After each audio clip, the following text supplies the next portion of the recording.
Good evening, everyone. Warm welcome to all members of XENA World and to some of our new members. I thank Rajiv for giving me this opportunity to talk about a subject that is very close to my heart, and that is health. I'm in fact actually talking about emotional health because, as Dr. Bach pointed out, most physical problems that we get actually arise from emotional conflict, and we need to deal with that. Today's topic is, in my opinion, extremely sensitive because I'm going to be talking about Bach remedies for children. Now, I had planned to start from age 10, 12 upwards, but some people pointed out to me that uh, they need to deal with problems at an earlier age. Now, I'll make one disclaimer right at the beginning. I believe that very often you should not use Bach remedies to solve a child's behavioral problems unless they are severe. More often than not, good communication, talking to the child, helping him understand what they are going through is actually much better. But then there are times, especially when it comes to emotions like fear, where you do need to use Bach remedies. For example, a child whose house had caught fire. Even though they're in a new house now, he continuously has fears about fire in the house. Now, this is where Bach remedies do need to be used because they deal directly with the emotion of fear. So, if you're starting from young kids, let me start at the most important point, frankly, that covers very wide range of issues in a lot of children. And this is the subject of sibling rivalry. Give you one example. Gone to meet a friend to give her some remedies. Her boyfriend was there who I had never met before. And he said, "Hey, why am I not getting some remedies?" Now, I didn't know the person at all. So I just took out holly, safe remedy, and I gave it to him and I said, "Just relax." He kind of disappeared into his mind for 20 minutes. And when he opened his eyes and surfaced again, he made one very significant comment. He said, "I did not realize that the bulk of my life has been based around rivalry with my siblings. This has been a foundation of many decisions I've taken and many things I've done." So the question of sibling rivalry comes up very early. And even if children seem to be very friendly with each other, that rivalry tends to run underground and it should be dealt with. And there are remedies like beech, willow, holly that very directly help with sibling rivalry, sometimes chicory. So you need to nip this in the bud, as they say. And I have another case where a friend called and said, "I'm really desperate. My 3-year-old daughter is running very high fever, won't eat, won't talk. None of the meds I have given her have helped. What can I do?" And I said, "Just give these 3 remedies." He calls me back an hour later, just 1 hour later, saying, "This is magic. Her fever is gone. She's smiling. She's talking. She's eating her food. What was the problem?" I said, "Simple. You've just had a new son. And this child is feeling very hurt that that boy is getting all the attention. Even the dog is giving the boy child attention rather than giving her attention. And the child is feeling this. So rivalry and in fact jealousy as such is one of the earliest emotions that develop in us and it should be dealt with at that time. Don't wait till the child is 12 years old. So I've changed my thinking and I'm going to talk about some remedies for young children with again the same reminder that in many cases it is better to talk to the child. I have someone who calls me up and says, "Oh, my child is doing this to his sister, give me a remedy." And I say, "No, talk to the child, find out what it is that is troubling him." Remedies are to be used when you don't have other easy solutions and when the emotions are extreme. So, given that, let's look at the other issues that face young children. And fear is certainly a big issue. Fear of sleeping alone, fear of dark rooms, fear of so many things, fear of little creatures, insects, animals, whatever it is. And there are a bunch of remedies directly related to fear. Uh, these kinds of fear we regard as phobias, and the remedy for that is mimulus. But there are other types of fear where we don't have a direct specific cause. We know we are afraid, but we can't say why we are afraid. And there the remedy is aspirin. See, Bach remedies, there are 38 Bach remedies that very finely differentiate between our emotions. Fear is not treated as one monolithic thing. There are types of fear. Fear after an accident or a shock is very common in children. It could be a sports injury, it could be a car accident, but once the child has a sense of shock in them, the correct remedy is rock rose. So the parents should speak to the child and find out what it is that they're afraid of. Why are they afraid? And to some extent, talking also reduces that fear, allowing the child to express itself. Sorry? Yeah. Allowing the child to express its fears is pretty important. They must face up to it, they must come and tell you. And so are parents who want to just short circuit everything and say, "Oh, my child seems to have a problem, give him some remedy." The answer is yeah, after you talk to the child, find out what it that is bothering the child. And if he says, "I'm afraid," the remedy is different. If he says, "I'm angry with my sibling," the remedy is different. We must know why the child feels what he does. That's why I said it's easier when children are 12 and 14 and they talk to me directly. But when it's young children, you have to count on the parent to give you the right picture. Another issue that troubles young children is certainly confidence. Whether it's confidence before an exam or confidence before a sports game. And unfortunately, here, a lot of the worry comes because of parents. "Oh, you'll fail. Oh, this will happen. You won't do well. You won't go to college." They barrage the child with negative thoughts. They do not create confidence in the child. The child will logically pick it up.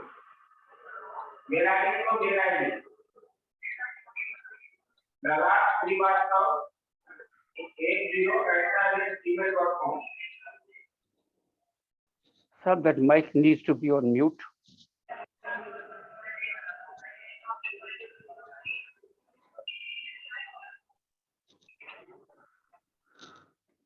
Yeah. So creating confidence in children is important. And in this area, there is one thing that is significant, and that is to let the child fail. Parents often stop a child from doing something, saying, "Oh no, you'll fail. Don't do it. Don't try it." And there's a lovely saying that to not try is worse than failure. At least you have the confidence of saying, I tried. But if you never try something, then you are going to fail. That's inevitable. And this is something parents should also avoid. So, in the early 8, 10 years of a child's life, the parents' upbringing, what I call good parenting, is probably as or more important than using Bach remedy. And sometimes parents don't have the patience for it. That's the problem. They expect that you give the child a remedy and things will be okay. And that, yes, does happen. You can, you know, shall we say, intercept a child's emotions very easily. But that is something that works for now. Whereas if you talk, if you communicate, if the child understands, that knowledge will help him even when he's 30, 40 years old. So I always request, don't short circuit the role of parenting by using Bach remedies as a substitute. So let's move on. These are just three groups which affect young children, and it's good to deal with them early in life, but with the provision that if the parent is constantly telling a child, oh, you're not good enough, you're not this, look at your other friends, look at this, what are Bach remedies going to do? The parent is undermining the child. So it's a combination. Good parenting, support from the parent, building of confidence, letting the child experiment, try, even fail is something that you should be able to do. And that's the best advice I can give for children who are, say, below 10 years old. Once they are into their teens, and that is also the time for puberty, a lot of other issues may come up. And they don't have to, by this time, hopefully, sibling rivalry will be dealt with, a lot of fears will have been dealt with.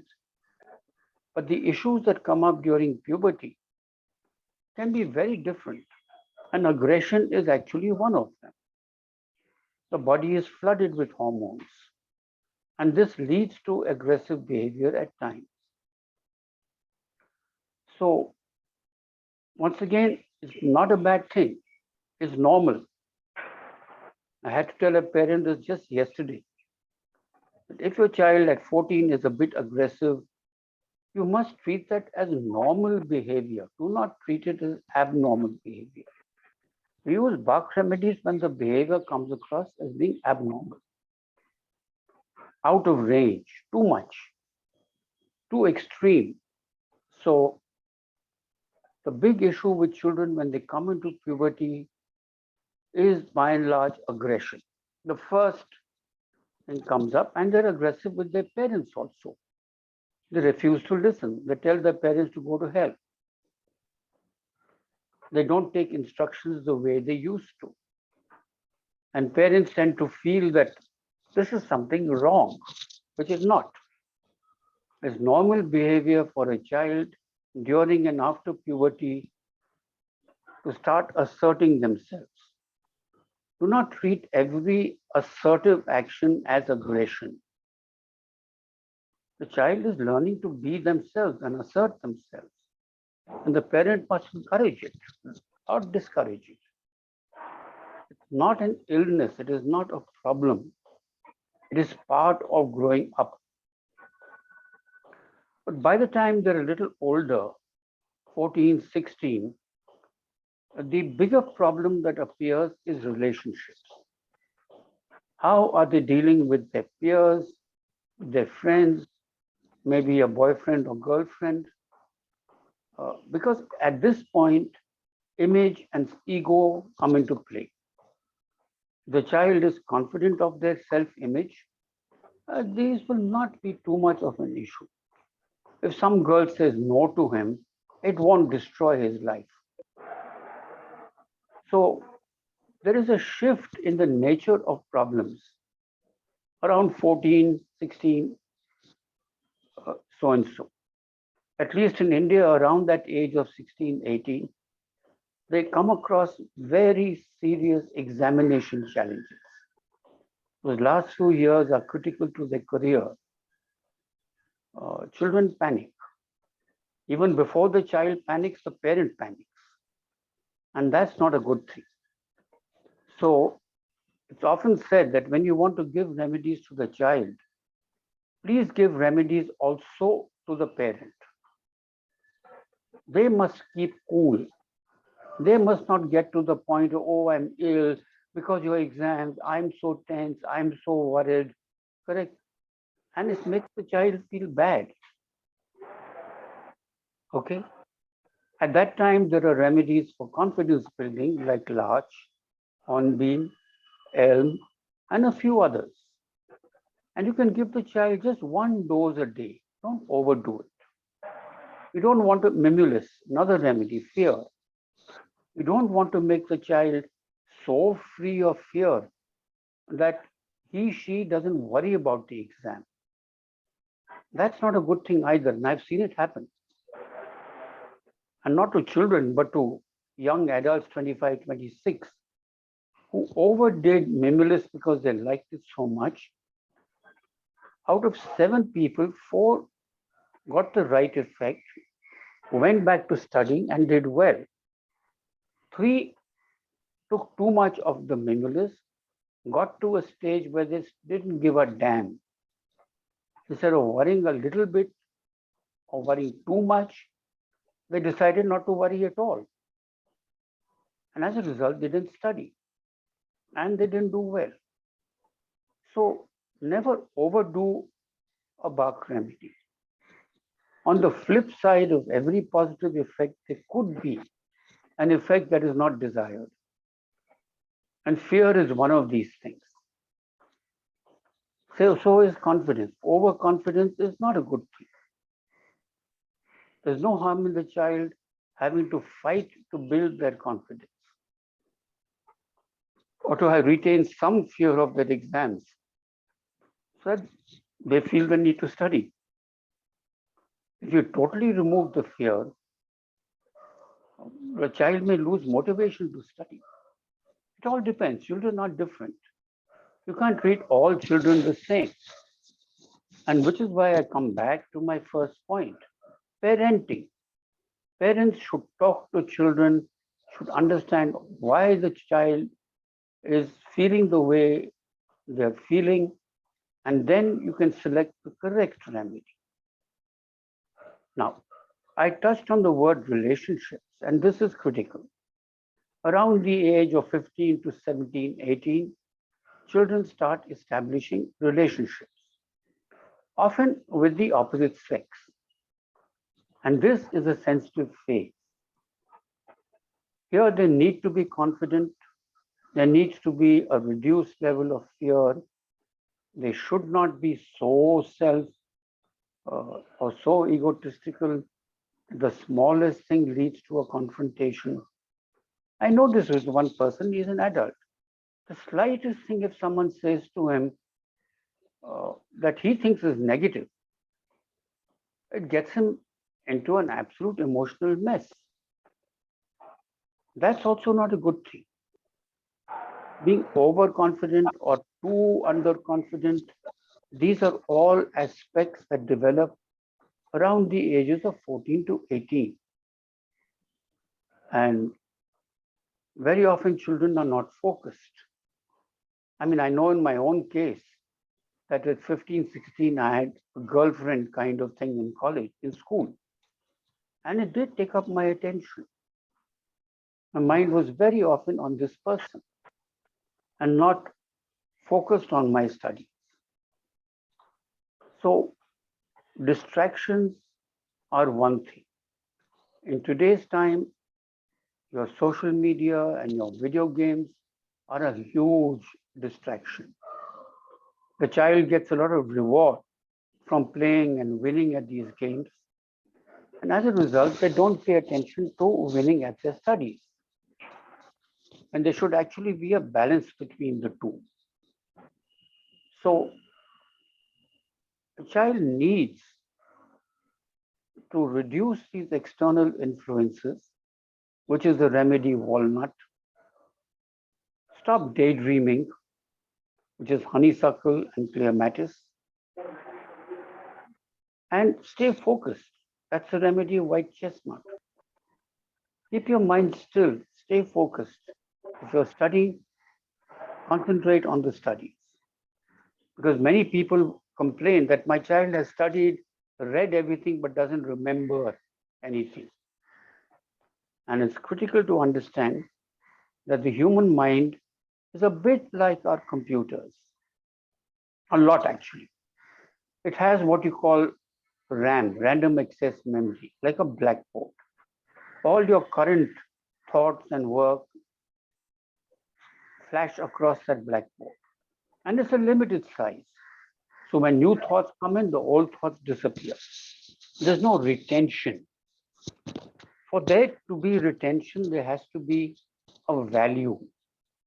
If there is a value to the information, the body creates what's called a neural network.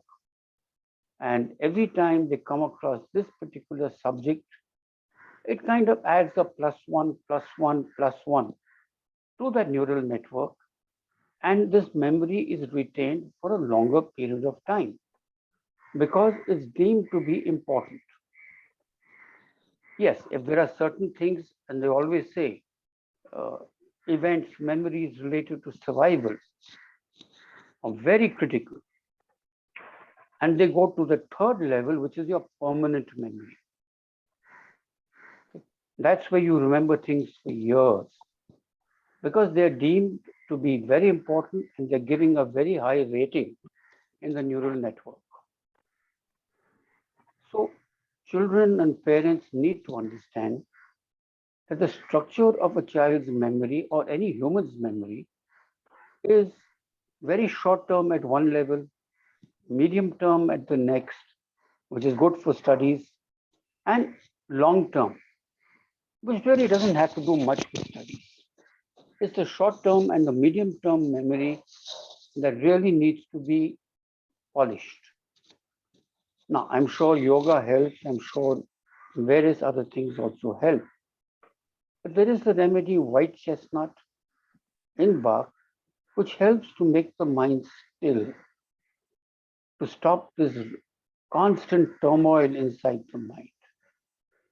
Honeysuckle lets the mind focus. Okay? And walnut allows you to put out, to distance yourself from external influence. That could be video games, it could be a friend who keeps calling up to disturb them.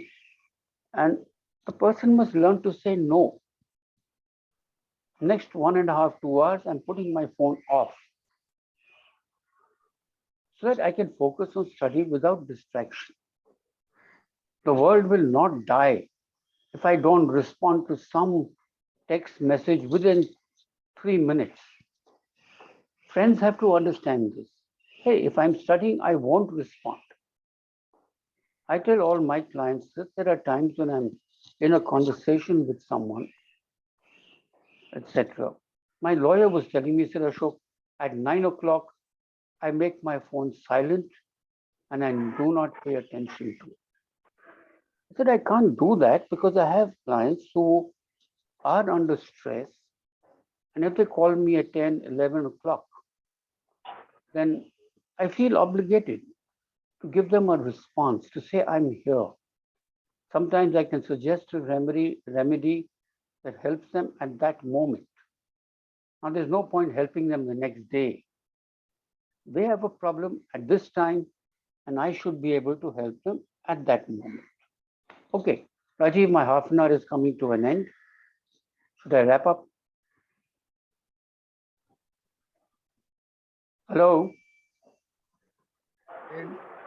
No, you have 7 more minutes. Okay, so I'll use these 7 minutes to recap. Using remedies on young children is very effective, but please do not allow that to become a substitute for good parenting. Point one. You'll be surprised at how significant sibling rivalry is. And you should deal with sibling rivalry as early as possible, even at the age of 2, 3, and 4. Otherwise, it becomes a big issue later as the children grow up. You need to instill confidence in children when they are young by praising them, by letting them do things that they are a little risky, but they build up confidence when they succeed. I used to take my children literally for walks up the mountain and down a mountain, something they were very hesitant to do. But once they had done it, they were confident, hey, I can do this again. I enjoyed it. Okay? My younger daughter didn't want to step into a flowing river. But once I went into the river, she followed me. She liked that feeling so much. I had to literally pull her out of the damn thing. Okay? Children don't know themselves well at this early age. It is for a parent to encourage them, to push, to explore, to see what they are capable of, and that way to build up their confidence. Remember, if you don't even try, it's as good as failing, or probably worse than failing. You know, I was lucky that I was very active in sports, and we learned every single day to lose some games, to win some games. We learned to take failure and success with a positive attitude. This is important. From the age of 12 onwards, other things become important to children, and relationships are probably the most important part. How they make friends, where they keep friends, especially if the relationship is with someone of the opposite sex. Once again, it really helps to talk to the child. It really helps. I know today there is so much bullying in schools, and especially in the US and UK. If a young girl is still a virgin at 16, she gets bullied, she gets teased, she gets ridiculed as if something is wrong with her. And I've seen it really affect children badly. So parents must talk to a child. An Indian child in the US doesn't have the same values as an American child grows up with. So for them, premarital sex or premature sex is not something they're that comfortable with, but they will get bullied for it. So parents should talk to the child. Little later in life, it all becomes about confidence, succeeding at exams, staying focused, and doing well. Putting the video game aside for 2 hours and studying. Remembering what you have studied because your mind is focused, not wandering all over the place while you have a book open in front of you. So there are remedies that help with this focus, and they should be used because at this stage, the person or the child needs the maximum support they can get, and sometimes parents are not capable, so Bach remedies are important.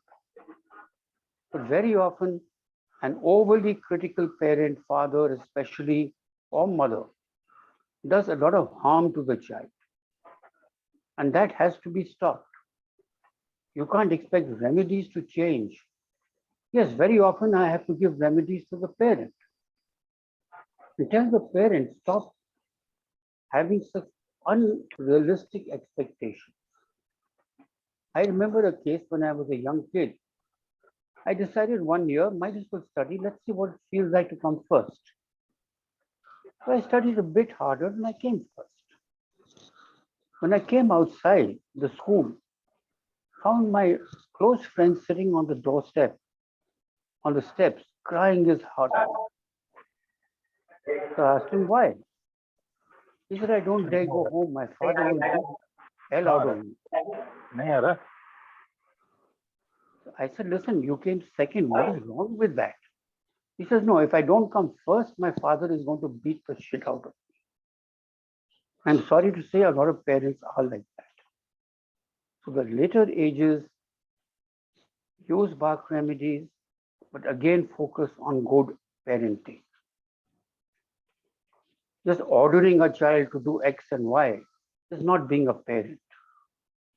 Just putting food on the table, etc., giving the kid pocket money is not being a good parent.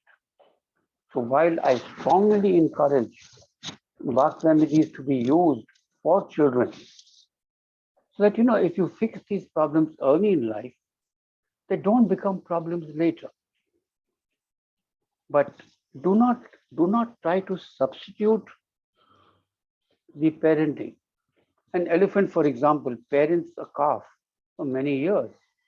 They don't have Bach remedies, but the whole herd teaches that calf to be disciplined, to not be rude, to learn whatever things the child, an elephant needs to learn. And this education process goes on for some years. And that is very often the best way. I grew up without Bach remedies. So did most of us. I didn't even know they existed when I was in school and young. But my mother was an educated, intelligent woman who made sure to parent me correctly. Not too much, not too little. Not to shake my confidence by saying all the time, don't do this, you'll get hurt. Don't do that, you'll get sick. But they say, listen, just be a little bit careful. You don't want to get hurt or sick.